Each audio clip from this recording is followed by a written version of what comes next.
Maman est décédée. Veuillez transférer 30 000 $ pour les frais d'obsèques. Qu'est-ce que c'est? C'est impossible. J'étais confuse. Car à côté de moi se tenait ma belle-mère, soi-disant décédée. De plus, il a brusquement raccroché. Ma belle-mère m'a alors suggéré une idée surprenante. J'ai un bon plan. Ignorant ma confusion, elle a commencé à exposer un certain plan. Allons le confronter. Encouragée par ces paroles, j'ai décidé de confronter mon mari. Je m'appelle Émilie. J'ai épousé mon mari, Mike, qui avait 5 ans de moins que moi à l'âge de 32 ans. Mike, qui était un peu désemparé mais adorable, était ce qu'on appelle un personnage attachant. Émilie, s'il te plaît.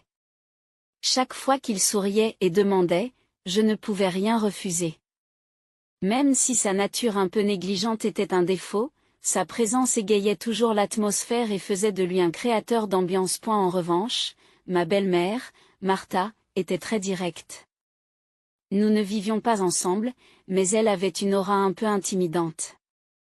Apparemment, mon mari avait toujours été mal à l'aise en présence de sa mère. Et il ne faut pas se forcer pour s'entendre avec elle. C'est ce qu'il m'a dit. Malgré tout, je suis votre femme ici. Je ne pouvais pas me contenter de suivre les paroles de Mike, et je me demandais avec angoisse comment m'entendre avec elle. Mike a toujours vécu avec nous, il ne peut donc pas faire grand-chose. Il pourrait te causer des problèmes, Émilie. C'est ce qu'a dit ma belle-mère lorsqu'elle m'a soudainement appelé après le mariage. À ce moment-là, Mike était sorti avec des amis et j'étais donc seule. Et ne sachant pas comment répondre, j'ai simplement dit, non, ce n'est pas comme ça. Et je me suis tue. Je sais que c'est de ma faute si je ne l'ai pas mieux élevé. Alors, s'il vous plaît, consultez-moi si quelque chose arrive. J'étais heureuse d'entendre de telles paroles de la part de ma belle-mère, dont l'apparence et l'aura semblaient si différentes. Je n'ai pas parlé de ce coup de téléphone à Mike, pensant que ce n'était pas nécessaire. Pendant un certain temps après le mariage, nous avons vécu des jours paisibles, mais au fil du temps, l'insouciance de mon mari s'est fait de plus en plus sentir. C'est ce dont parlait sa mère. C'est ce que je pensais chaque fois que je voyais ses actes. Elle laissait souvent traîner ses vêtements et ses chaussettes et ne nettoyait pas sa vaisselle après avoir mangé. Mettez ceci dans la machine à laver et cela dans l'évier. Chaque jour, je répétais à Mike, oh, désolé, désolé. Mais la personne qui m'a prévenu ne peut-elle pas le faire, s'il te plaît, Émilie. Je n'étais pas sûre qu'il l'ignorait ou quoi que ce soit, mais je n'ai pas eu l'impression qu'il l'avait compris. Si je ne le remarque pas, la maison sera en désordre. Est-ce que ça te va? Tu es responsable, Émilie, alors ça va. Tu es responsable, Émilie, alors ça va. Son sourire innocent m'a fait sentir qu'il était inutile de dire quoi que ce soit de plus. Je ne pouvais pas insister davantage. D'ailleurs, je trouvais cela plutôt mignon. Mon mari était souvent en retard et ne tenait pas ses promesses. Pour l'anniversaire de Mike, pourquoi ne pas préparer un festin et le fêter à la maison? C'est très bien. J'adore ta cuisine, Émilie, alors j'ai hâte d'y être. Le jour J, j'ai préparé son cadeau, j'ai fait un repas luxueux et j'ai attendu son retour avec impatience. Cependant, bien que ce soit l'heure à laquelle il rentre habituellement à la maison, il n'y a pas eu de bruit d'ouverture de la porte d'entrée. C'est étrange. Il avait dit qu'il rentrerait tôt. J'ai décidé d'appeler Mike. J'ai eu beau appeler, il n'a pas répondu, et j'ai fini par tomber sur la boîte vocale. Qu'est-ce qui s'est passé? Mike ne m'a pas contacté une seule fois, et il est rentré tôt le lendemain matin. Émilie, je suis désolée. Je n'ai pas appelé et il est si tard. Sentant mon mécontentement, il s'est excusé dès qu'il m'a vu. J'étais inquiète. Je pensais qu'il s'était peut-être passé quelque chose. J'étais si anxieuse. Je suis désolée. Il y a eu un problème au travail et j'ai dû rester debout toute la nuit. J'étais tellement occupée que je n'ai pas pu vérifier mon téléphone. Si c'est le cas, je comprends. Bien que je comprenne, le fait qu'il n'ait même pas pu envoyer un message rapide me dérangeait toujours. À partir de maintenant, s'il te plaît, Envoie au moins un message si tu es en retard. J'ai compris. Nous nous sommes mis d'accord sur ce point, mais bien qu'il ait commencé à envoyer des messages, ces retards sont devenus de plus en plus fréquents. Un jour, j'ai vérifié notre compte d'épargne commun et j'ai remarqué que des retraits d'argent étaient fréquents. Nous avions commencé à épargner ensemble après notre mariage, et comme j'avais un meilleur revenu, j'étais celle qui déposait le plus d'argent. En revanche, les contributions de Mike étaient irrégulières, ce qui mettait une fois de plus en évidence sa négligence. Tu as retiré de l'argent de nos économies. Ah, eh bien. Mike a semblé se rendre compte qu'il était pris en flagrant délit et a évité mon regard. Lorsque je l'ai pressé, il a admis qu'en fait, il avait besoin d'argent pour un cours de perfectionnement rémunéré au travail. Tu ne trouves pas que c'est injuste de l'utiliser sans demander? Tu aurais dû m'en parler. Lorsque j'ai parlé sévèrement, Mike a eu l'air abattu. Je pensais pouvoir le rembourser une fois la formation terminée et mon salaire augmenté. Son explication hésitante m'a rendu méfiant. Excusez-nous encore. Je voulais qu'il soit plus responsable avec l'argent qu'autre chose. Cela a créé des tensions entre nous. C'est à cette époque que j'ai commencé à me concentrer davantage sur ces aspects négatifs. Mais, pensant que nous étions mariés et que nous devions apprécier les qualités de l'autre, j'ai essayé de changer d'état d'esprit. Mike est gentil et doux. Cependant, la graine de la méfiance et de la frustration continuait à croître et à occuper mes pensées. Je devrais parler à Martha. Lorsque j'ai contacté ma belle-mère, elle m'a dit « J'étais sur le point de t'inviter à faire des courses. » Elle s'est immédiatement libérée et nous nous sommes retrouvés. Comme Mike travaillait ce jour-là, je n'ai pas parlé de ma sortie avec elle. Pendant que nous faisions les courses, j'ai reçu un appel de Mike, qui était censé être au travail. Pensant qu'il s'agissait d'une urgence, je me suis empressée de répondre. « Qu'est-ce qu'il y a? Tu n'es pas au travail? Maman est décédée.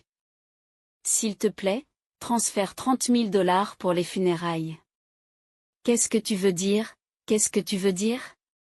J'étais choquée et sans voix à l'annonce de cette nouvelle inattendue. Voyant ma réaction, Martha a eu l'air perplexe. Faites-le, d'accord?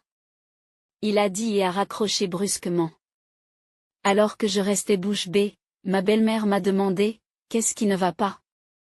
Je suis revenue à la réalité et je lui ai raconté l'appel. Mais vous êtes là.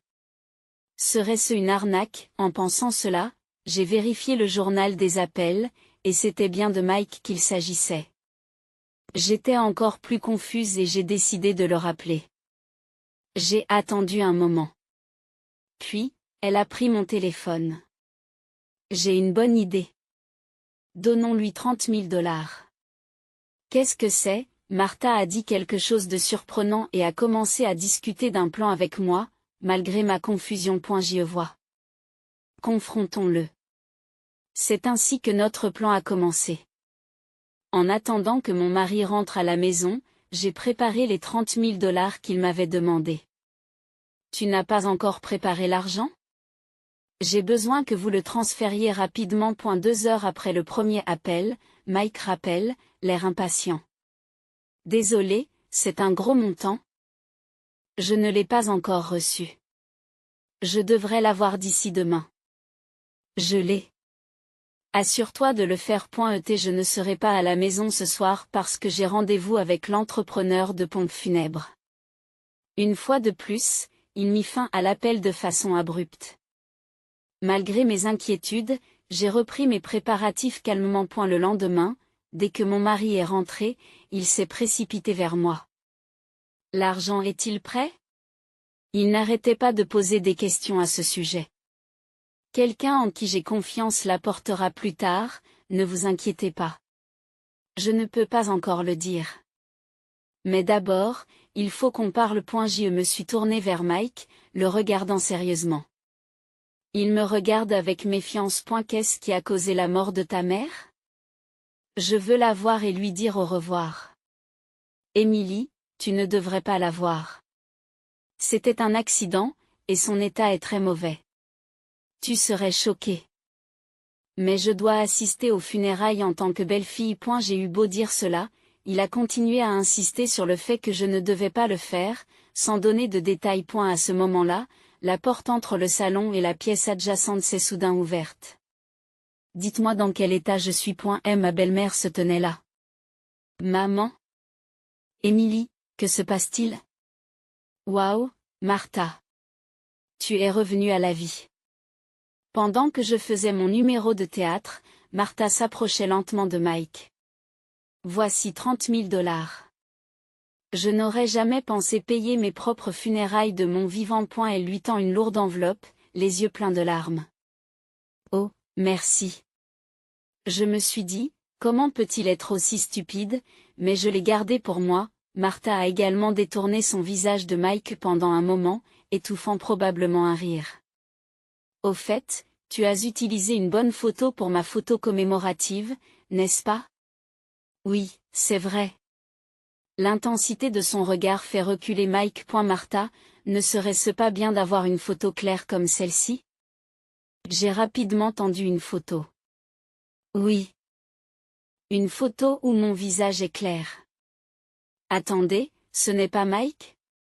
Lorsque Martha a pris la photo et l'a regardée de plus près, elle a été stupéfaite. Oui, c'est bien lui. Qui est la femme très maquillée à côté de lui. C'est la maîtresse de Mike. C'était une photo de Mike entrant dans un motel éclairé au néon avec une femme. Mike, exclu de la conversation, avait l'air confus, mais il arracha la photo à Martha lorsqu'il entendit maîtresse. Il a marmonné, mais je l'ai ignoré et j'ai montré une autre photo à Martha. En voici une autre. Oh là là, qu'est-ce que c'est? Mike nous l'a prise aussi, transpirant en voyant qu'il s'agissait d'un gros plan de lui souriant avec la femme. Depuis ses retours tardifs, je soupçonnais Mike de me tromper. Je l'ai suivi après le travail, j'ai fouillé sa chambre à la recherche de preuves et j'ai recueilli des informations petit à petit. Cette femme, c'est Marie, qui travaille dans une boîte de nuit, n'est-ce pas? Vous avez beaucoup dépensé pour elle. Non, je ne sais rien de tout cela. Et elle était clairement en train de paniquer, ses yeux tournaient autour. Ce ne sont pas toutes les preuves. J'en ai beaucoup d'autres. J'ai présenté des reçus de magasins de luxe, des photos de lui sortant de ces magasins avec des sacs, et des courriels imprimés. J'avais même des photos de lui entrant dans des bureaux de prêt sur salaire. Il avait probablement utilisé nos économies et contracté des prêts pour dépenser pour sa maîtresse. En voyant son comportement honteux et négligent, je n'éprouvais que du mépris. Mike s'est tu en examinant les preuves. Tu avais besoin d'argent pour cette femme. C'est pourquoi vous avez prétendu que j'étais mort et demandé de l'argent à Émilie. Quelle horrible personne. Vraiment la pire. Mike, qui se sentait acculé par sa mère et moi, nous regarda fixement. Comment maman peut-elle savoir pour les 30 000 $? Il s'est mis en colère. Pensais-tu pouvoir me tromper avec un tel appel? Tu m'as sous-estimé. Émilie déteste ma mère, n'est-ce pas? Alors j'ai pensé que tu ne la rencontrerais pas et que tu ne le découvrirais pas. Quand ai-je dit ça? Je l'ai toujours admirée et j'ai toujours compté sur elle. Mike a dû penser que je partageais ses sentiments à l'égard de sa mère. Ce n'est pas que je le complimentais, mais c'était tellement typique de lui. Au fait, quand tu as appelé, j'étais en train de faire du shopping avec elle. Toi et maman avaient fait semblant d'être dupes et m'avaient piégé. Il a essayé de se défendre, mais il a marmonné. C'est vraiment méchant. Il a probablement cru que c'était un murmure, mais nous l'avons entendu clairement. Ignorant son commentaire, Martha lui sourit. Oh, ne dis pas des choses aussi méchantes. C'était mon idée de te donner une leçon. Pas question. Ce jour-là, j'avais aussi parlé à Martha de la liaison de Mike. Quand il a appelé, elle a vu les preuves que je lui avais montrées et en a déduit que cet appel était lié à sa liaison. Cet appel est lié à sa liaison. Après avoir réfléchi un peu, elle a dit, j'ai une bonne idée. Alors, elle a planifié et j'ai exécuté l'ultime effort d'équipe pour le faire tomber. Alors, veux-tu divorcer? Je lui ai tendu les papiers du divorce avec ma signature.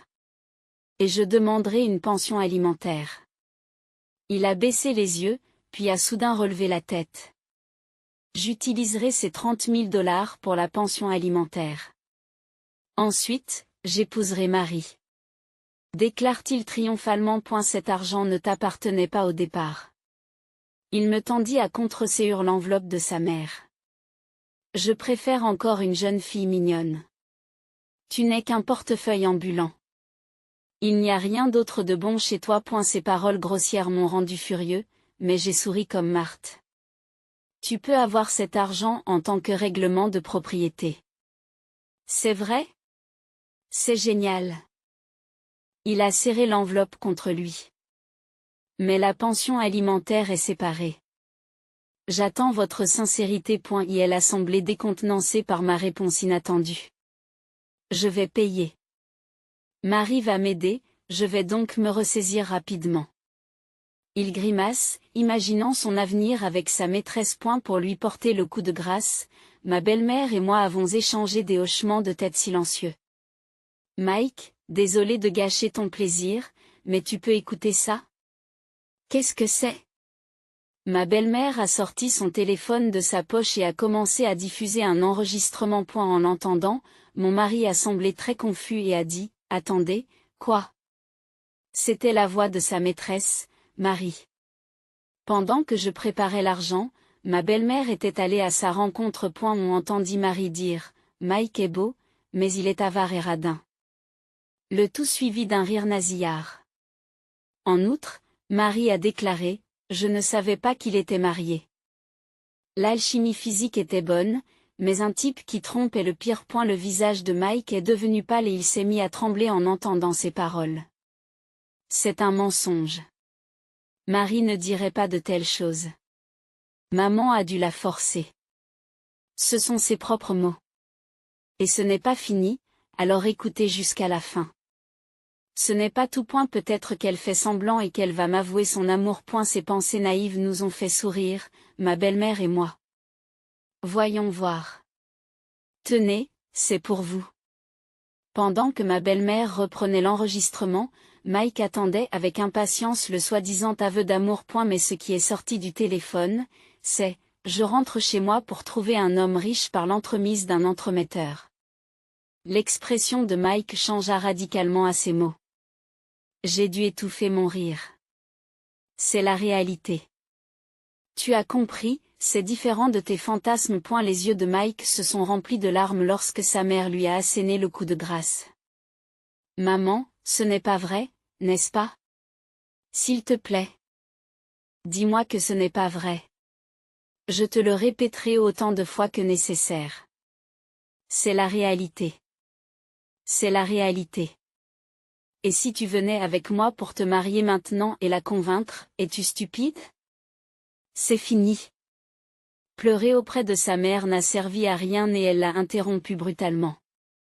Il s'est alors tourné vers moi, cherchant de la sympathie. Émilie, peux-tu reconsidérer le divorce? Après tout ça? S'il te plaît. Émilie, s'il te plaît, il joignit les mains et pencha la tête dans un geste de supplication. Dans le passé, j'aurais pu céder à cette demande, mais j'étais pleinement éveillée maintenant. Désolée de ne pas être jeune. Mais je ne peux pas rester avec un homme qui ment sur la mort de sa mère et qui triche pour gâter sa maîtresse. Dis-je en repoussant Mike. Il a marmonné, pas question, et s'est effondré, hébété. Pensant que c'était fini, ma belle-mère et moi avons échangé une poignée de main, mais mon mari s'est soudain levé. Je dois le rendre. Aujourd'hui, c'est le dernier jour. Il a crié et s'est précipité avec l'enveloppe de 30 000 $. Attendez, vous devez vérifier ce qu'il y a à l'intérieur. Ma voix n'est pas parvenue jusqu'à lui. Eh bien, laissez faire. Ce sera drôle. C'est vrai. Mon mari se rendait probablement dans un bureau de prêt sur salaire pour rembourser ses dettes. Mais l'enveloppe contenait une liasse de papier découpé à la taille de billets, préparé par mes soins. C'était un travail minutieux, mais nécessaire. Je l'imaginais paniqué, mais cela ne me concernait plus. Plus tard, nous avons finalisé le divorce. J'ai exigé une pension alimentaire de 20 000 $ pour la liaison. Il semble qu'il n'avait pas d'argent et qu'il a dû emprunter à un autre prêteur douteux pour payer. Il aurait présenté la liasse de papier au premier bureau de prêt, pour se faire vertement réprimander lorsqu'il en a révélé le contenu. Mon ancienne belle-mère, Martha, a également coupé les ponts avec lui. Lorsqu'il s'est écrié. Ne t'énerve pas pour une chose pareille, Martha a répondu, ta mère est censée être morte. Ta mère est censée être morte, n'est-ce pas? Ce n'est pas grave? Elle l'a ignoré. Il s'est excusé à plusieurs reprises, mais elle n'a jamais répondu. Tout cela est de sa faute. Quant à moi, je vis chaque jour pleinement, le travail étant ma passion. Je m'efforce de devenir la première femme de 30 ans à occuper un poste de direction dans mon entreprise. Je rencontre occasionnellement Martha pour le déjeuner, partageant nos mises à jour comme de bons amis. J'espère que ma vie sera longue et épanouissante et j'ai l'intention de rester fidèle à moi-même. Vous avez aimé cette histoire? Abonnez-vous à ma chaîne. Rendez-vous dans la prochaine vidéo.